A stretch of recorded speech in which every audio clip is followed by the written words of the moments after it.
Bonjour à tous, on se trouve aujourd'hui sur la ferme de Benjamin Vectin, sur la commune d'Écamps. Donc sa ferme est une ferme qui est intégrée dans le réseau satellite du projet R2D2.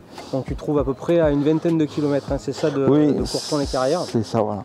Est-ce que tu peux te présenter un petit peu, présenter ton parcours et expliquer aux gens pourquoi tu es engagé dans ce projet-là et pourquoi tu mets en place sur ta ferme certains leviers qu'on propose? Oui, alors Benjamin Vectin, je viens de reprendre l'exploitation familiale de mes parents l'année dernière, en sachant que j'ai fait 15 ans dans l'industrie avant, où je ne trouvais plus mes repères et j'ai eu besoin de revenir dans un métier qui avait du sens. C'est pour ça que j'ai repris l'exploitation familiale. Le projet R2D2 est basé sur une stratégie qui comprend 3 axes. Premièrement, favoriser les régulations biologiques par les ennemis naturels des ravageurs. Deuxièmement, favoriser la robustesse des cultures, c'est-à-dire faire en sorte que les cultures soient plus résilientes par rapport aux attaques d'insectes. Et puis le troisième levier, défavoriser les ravageurs à l'échelle du territoire, c'est-à-dire de mettre en place des stratégies pour soit diluer les attaques, soit en fait attirer les insectes en dehors des parcelles qu'on veut protéger. Donc là, on est sur une parcelle de céréales qui a été semée en direct. Donc Benjamin, toi sur ta ferme, tu es 100%.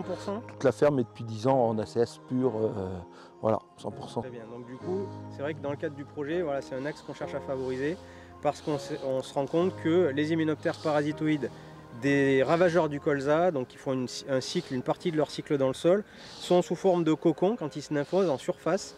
Et tous les traitements, toutes les pratiques de travail du sol et particulièrement le labour sont très préjudiciables à leur émergence. Donc on va chercher à favoriser les semis directs.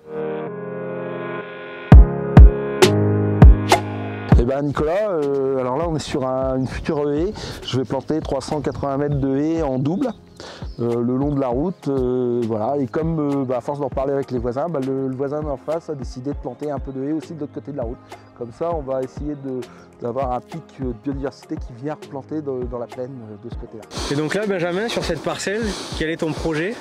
Alors cette parcelle, c'est une grande parcelle de 50 hectares qu'on a et qu'on coupe en deux pour la cultiver agronomiquement, ça nous intéresse.